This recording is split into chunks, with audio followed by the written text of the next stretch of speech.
Viewers, today India says enough is enough. 28 innocent lives were lost to Pakistani bullets. A nation of 1.4 billion people is seething in anger. The entire country wants answers and the outrage is palpable.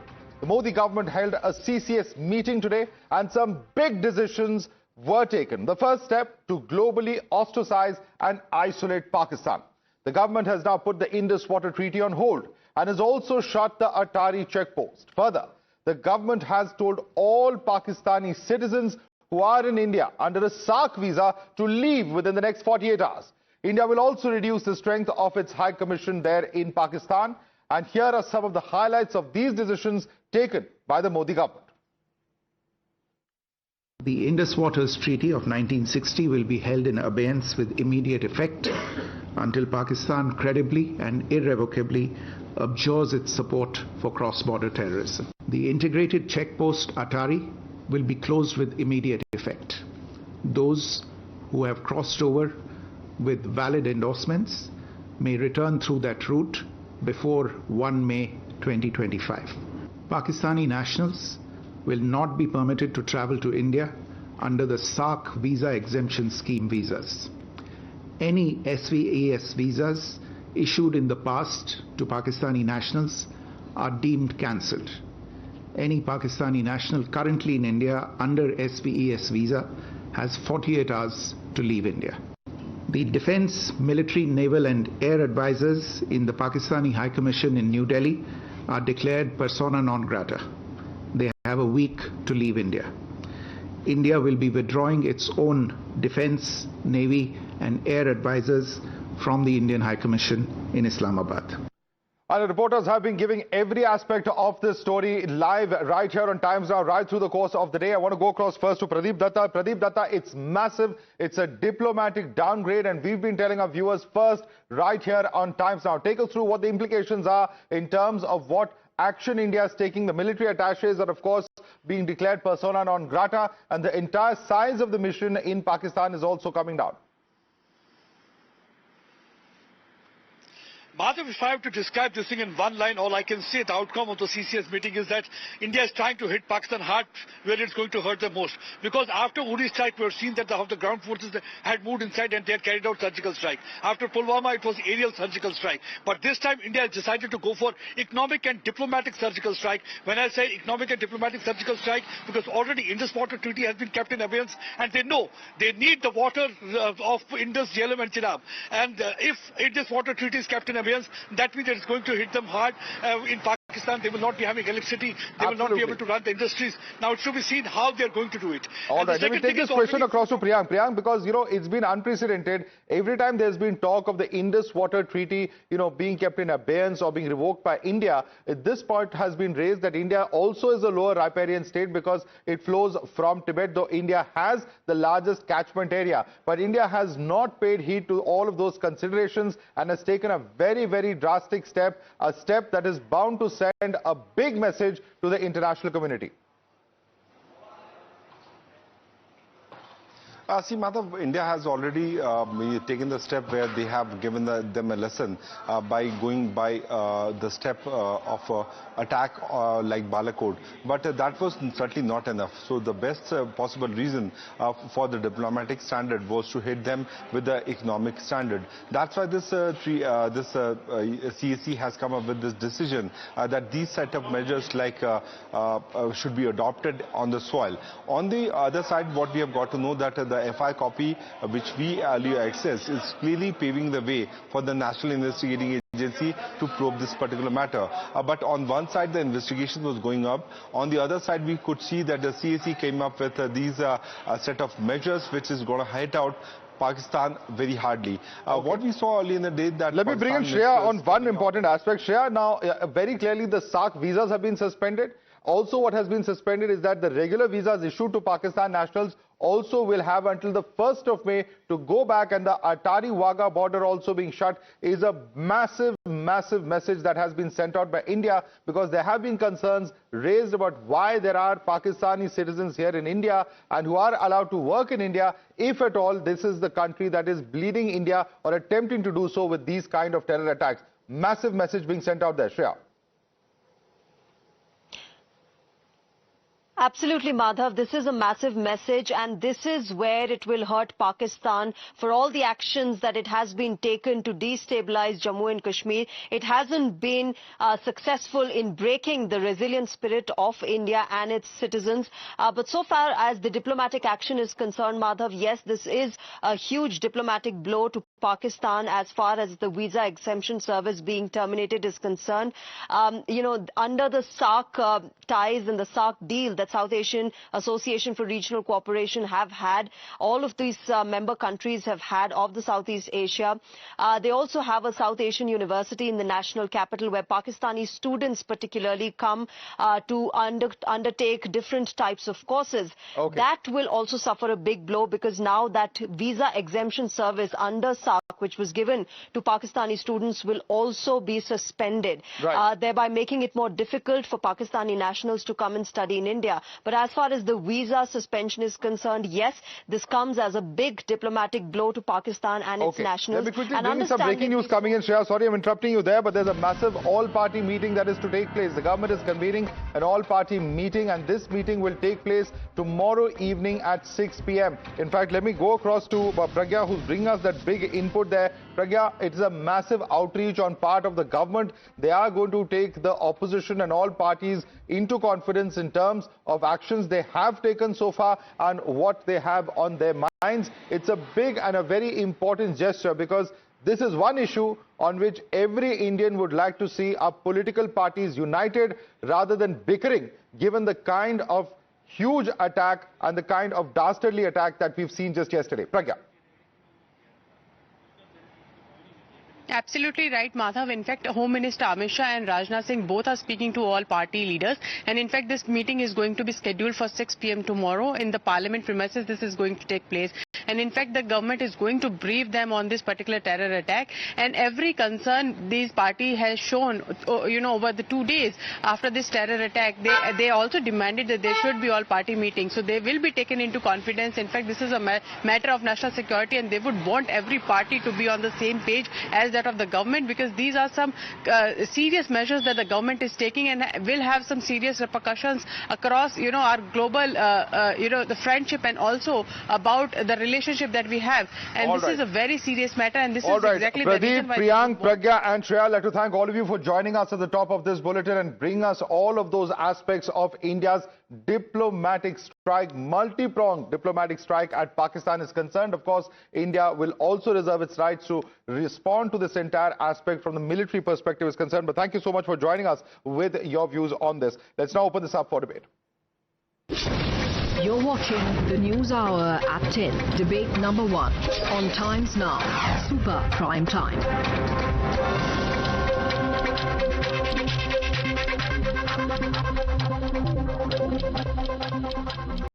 All right, and joining us at the moment are Lieutenant General Arun Sani, former Army Commander. We also have with us Lieutenant General KJS Dhillon, who's a former GOC of the 15 Corps. Mr. G. Parthasarathy is a former High Commissioner of India to Pakistan. Sushant Sareen, Senior Fellow of ORF, is joining us. Kuldeep Khoda joining us is a former DGP of JK Police. Thank you so much, gentlemen, for joining us. But let me begin first and foremost with you. Lieutenant General Arun Sani, it's a massive measure that has been taken diplomatically, or a series of measures. And one thing that, in fact, is very, very different is how India has put the Indus Water Treaty in abeyance. It's not bothered about what could possibly be the adverse repercussions, but it has shown the resolve that an important message has to be sent out to Pakistan.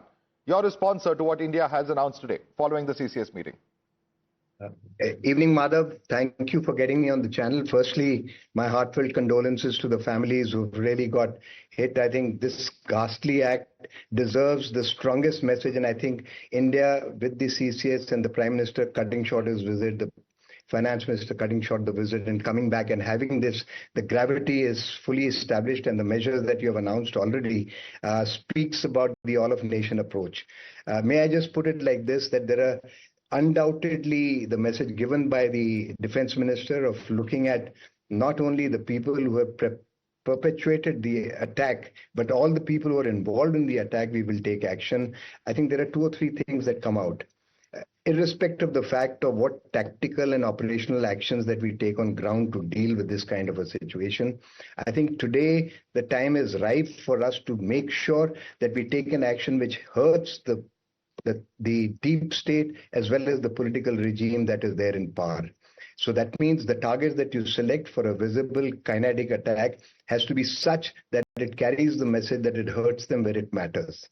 The second aspect that comes out is, unlike what happened previously where you had a Pulwama being given with a Balakot, I think there has to be a sustained pressure, which is both in the military domain as well as with the other instruments. We'll be discussing that. We'll be discussing what are the military options. But for the moment, I want to analyze what really India has done and the impact of it. And I want to bring in Mr. G. Parthasarathi. Sir, as someone who has served as India's High Commissioner to Pakistan, we have seen these kind of downgrades in the past. Are these merely symbolic gestures, or do you think there is a deeper sort of impact that this will have on ground in terms of not just reducing the staff, but also, of course, declaring, for instance, the military attaches as persona non grata, and, of course, vice versa, withdrawing our own attaches there from Islamabad? Mr. G. Parthasarathi.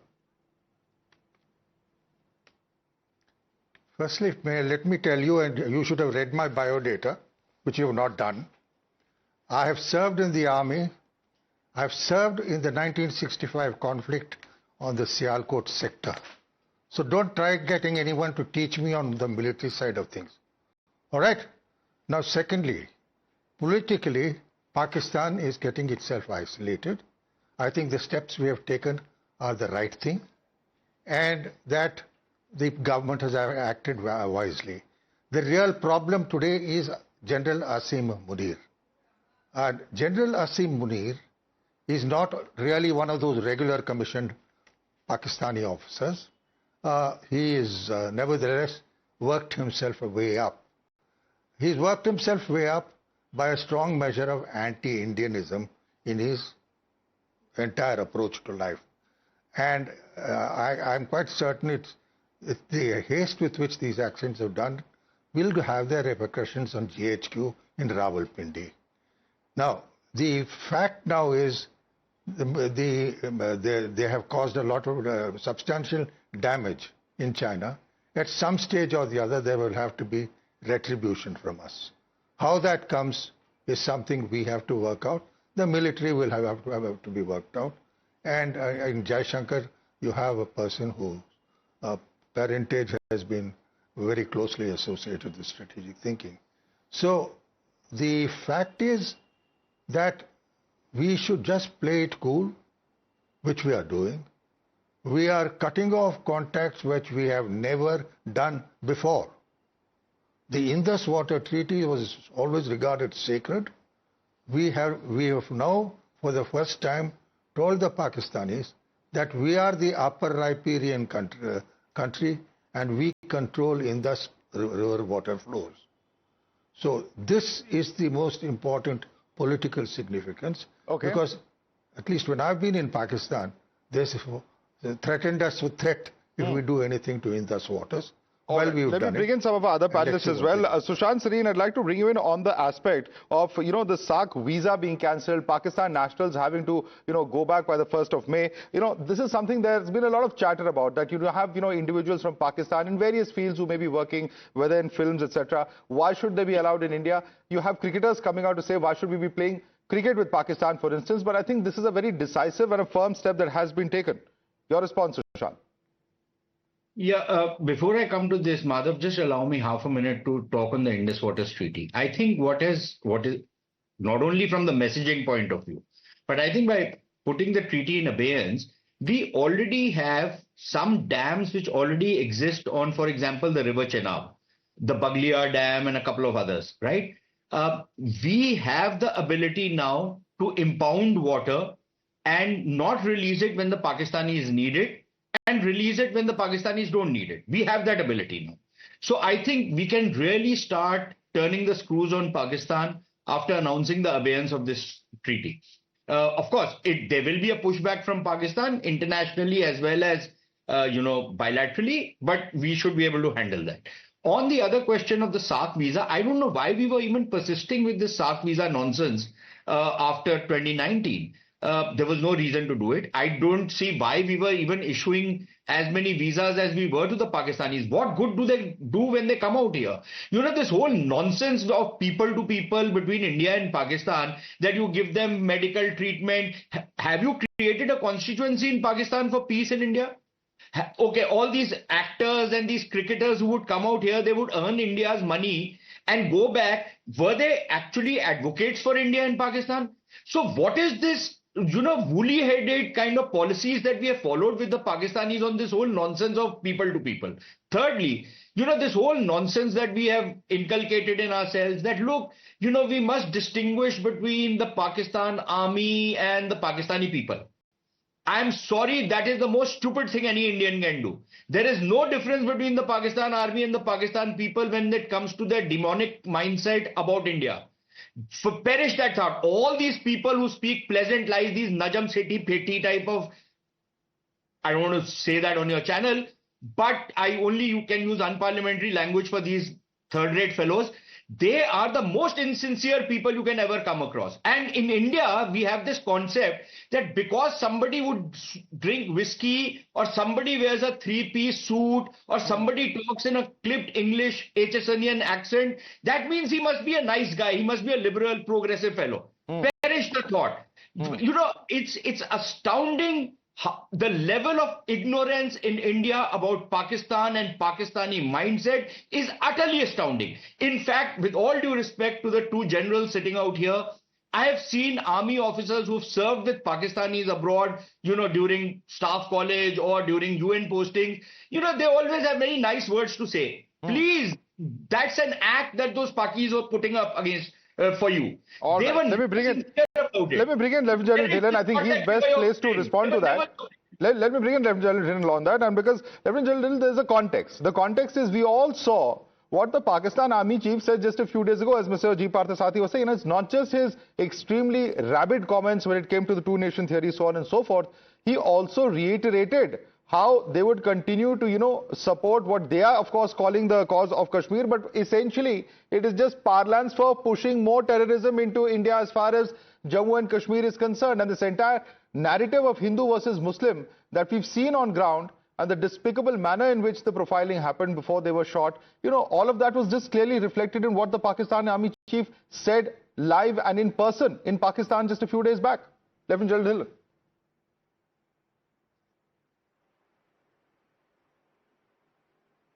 Is that for me? Yes, General Dhillon, for you.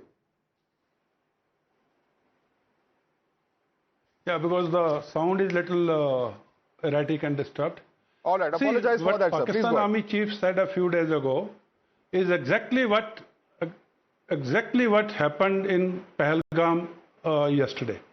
He said Kashmir is a jugular vein, and the terror act which happened on Tuesday happened when US Vice President was here, Indian Prime Minister was in Saudi Arabia, and the whole world was looking at these two visits, and this act comes in. They wanted to bring Kashmir to the forefront, and in the bargain, they exposed themselves as a terrorist state. That's a separate issue. Second, he said Hindus and Muslims, and he talked at length about it, about two-nation theory concept, and exactly the same thing the terrorists did there. They segregated the Hindus from others and killed them in cold blood in front of their daughters, sons, children, brothers, parents. They killed an 83-year-old man. Now, which religion preaches to kill an innocent 83-year-old unarmed man? They killed a woman, elderly woman. But this is something which is unheard of.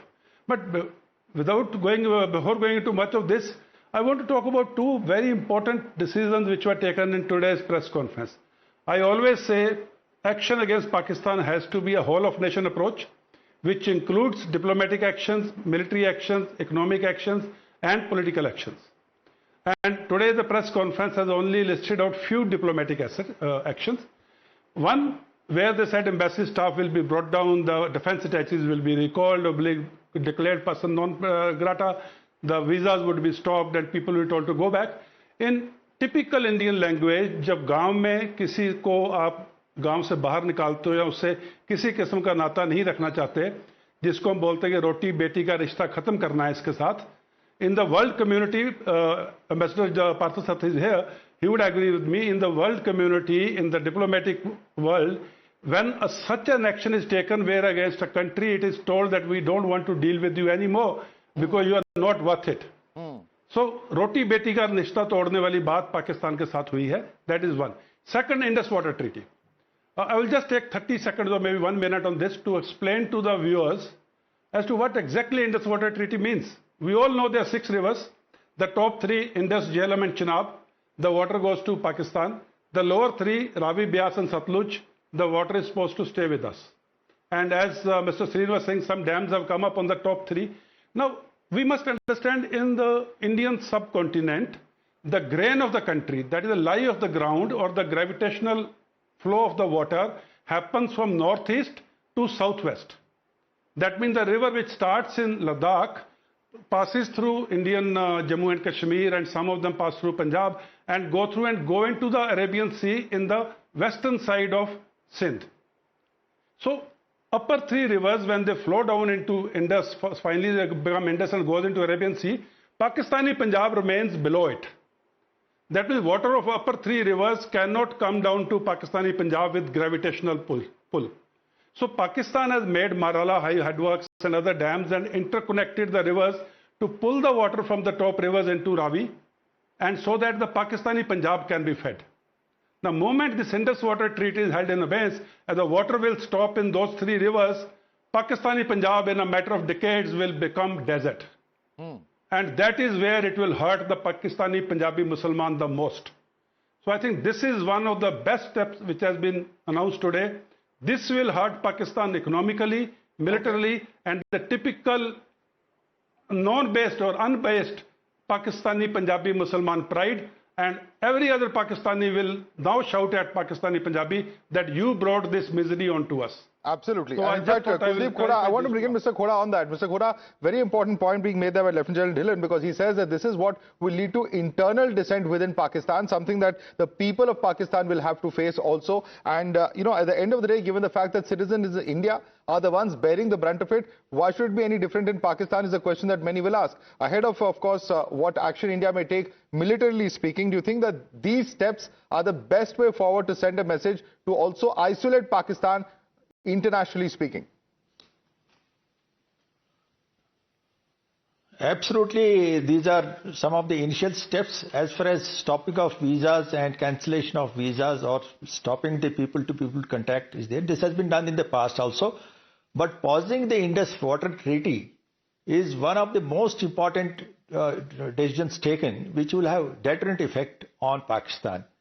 Now that the announcement has been made, it has to be taken forward and it has to be applied on ground to calibrate the flow of water to Pakistan in a manner so that they are hit the most.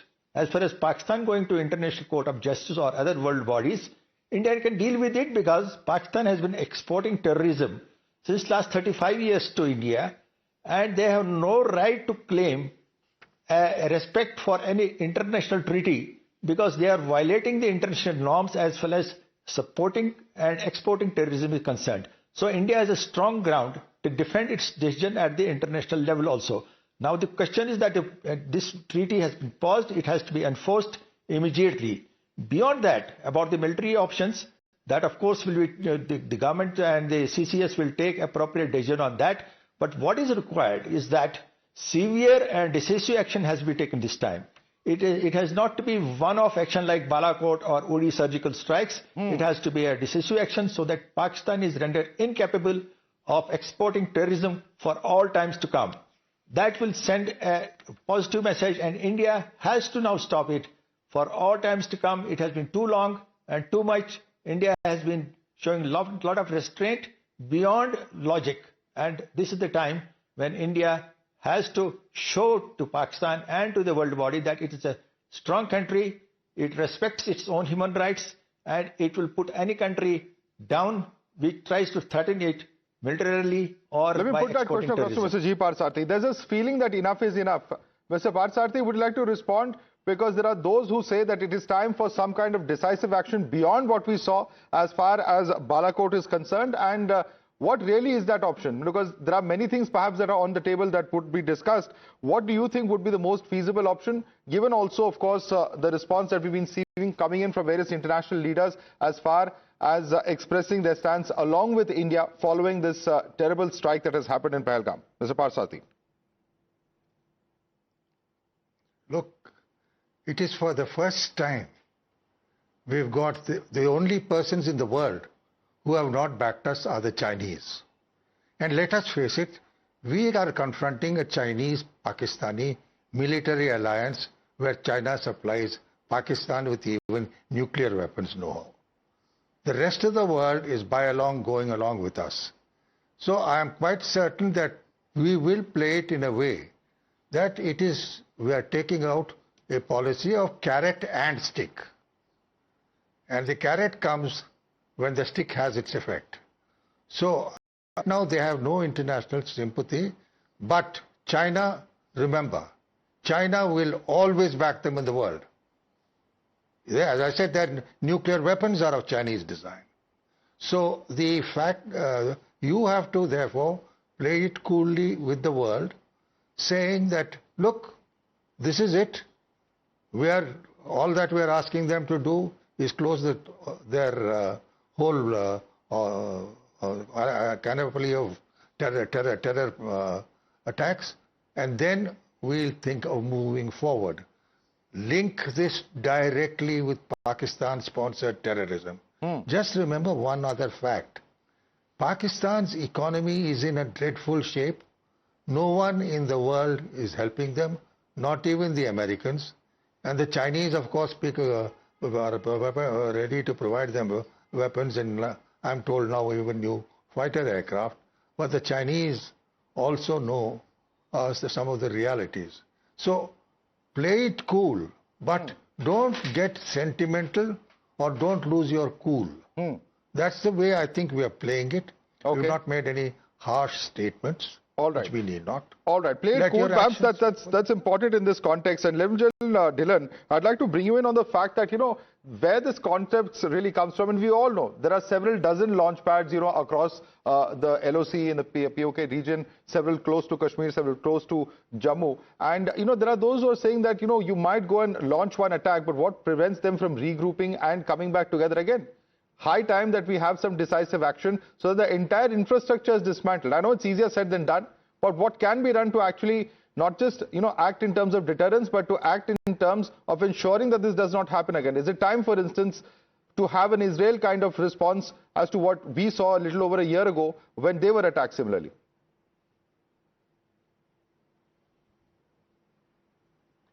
I'm sorry, the audio is really bad, and if I could understand few words, you talked about decisive action. If that was a question, required to implement that option or execute that option. Just to give you an example, like suppose there are frontages, front A, front B, front C, front D, and we have options in all these fronts. And similarly, in all the fronts, we have options which are up to a limited depth or a middle depth or very, very deep strikes. We have single service options and we have multiple service options. We can carry out the single service option standalone mode or in conjunction with other service in their standalone mode or in a combined manner. These military options can also be done in conjunction with the diplomatic, political and economic options. And of course, other options which will disintegrate Pakistan, they are always there. Right. So, India will have to respond, or any nation responds in such situations as a whole of nation approach. So when the whole of nation approach is, military options are just one part of that whole of nation approach, and it goes in a very coordinated, synergized and homogeneous manner. Absolutely, absolutely. And in fact, Lieutenant General Arun Sahni, the fact is that when we brought the Rafales, these were things that were being spoken about how, combined with the Scalp missile, etc., we would have range of hundreds of kilometers into, Pakistan territory, perhaps into POK, where we would be able to strike. Perhaps that would add, as he said, as being, of course, a force multiplier when we have a whole of India approach when it comes to tackling terror and responding to Pakistan. How do you see all of this impacting our response this time round? No, I think what has been said by the other speakers, there's nothing to debate on that. But I think the whole of nation approach has been well elucidated. But I think where the matter rest as far as the military is concerned. One, of course, is to try and see which are the targets that you're going to look at. And I think anything that hits the political hierarchy and the military the deep state is what we should be looking at this time, and not looking at the peripheral targets of just the terrorist camps or the terrorist heads. The second thing that you really have actually today is what is it that's troubling the military that out there while they're tackling the challenges that exist against the Indian border. You've got Afghanistan, which is a great area where the TTP is keeping them on the hop. They've really got a lot of casualties that have taken place. They've actually really been, I think, under the sway of what TTP can do. There are options that exist in case we do have some kind of a say with the Baluchis or with the Khyber Pakhtunkhwa. I think we need to ensure that those fronts also get activated. So when you've got on the kinetic side, not only what you're going to do, because you need to give a visible impact to pass a message along with the signaling, which will be a long term. The Indus Valley, the Indus Water Treaty, whether you're looking at the issue of economic sanctions, which will take, they are going to take impact, but they're going to be over a period of time. So this sustained effort is an all-of-nation approach, but the military actions need to be sustained to keep the military in and bring them down to their knees. And that's where you need to make sure of all the other elements which they're currently under pressure to be activated indirectly or indirectly with our support, with our capability to be engaged with them. Right. Other than that, as you said, there has to be efforts to hit their economic targets, which is what they're already the weak spot as far as they're concerned. Their Achilles heel, that needs to be kept constantly under pressure to ensure that the military's image as far as the capability is concerned comes down. The fundamentalist alignment with the current regime that is... I just want to quickly bring in Mr. Kuldeep Khoda before we close this debate. Mr. Kuldeep Khoda, we've seen how earlier this year in February, there was, the LET, the JEM, HM, all coming together in POK and carried out a joint rally in support of Hamas. I mean, that's the extent to what is happening in POK and the kind of open support that the administration clearly gives these groups. I don't know, it's clearly not a matter of surprise for any of you who have dealt with these issues in the past. But the point being made here is that ultimately, a lot of rhetoric is there as far as POK coming back and becoming part of India is concerned. Is it now time to take some kind of decisive action to ensure that that really sees light of day? Absolutely, the people in POK are fed up of the Pakistan administration for stepmotherly treatment to them. And there are already elements which can be utilized to generate unrest there. That has to be done. POK in any case is our part, and rightfully so. So if we start action to take it back, there will be nothing wrong about it internationally. And because Pakistan has occupied it forcibly in 1947, 1948. So we have to go ahead about it. Talking about the source of terrorism, we have to hit the source of terrorism beyond POK also. Because unless you incapacitate them militarily at those points, the things will not get sorted out. Merely carrying out the operations inside and killing terrorists is not going to resolve the problem, as we have seen in the past 35 years. Right. Because terrorists get killed, they get infiltrated again, and then the game continues. So we have to think much beyond that, and we have to stop this nonsense for all times to come. Well, time to strike at the fountainhead of terror. That's the point that you're making, Mr. Khoda. I'm sorry, I'll have to wrap it up over there. I'd like to thank you, Mr. G. Parasati, Lieutenant General KJS Dhillon, as well as Lieutenant General Arun Sani, as well as Sushant Sareen for joining us on the show this evening. Thank you so much.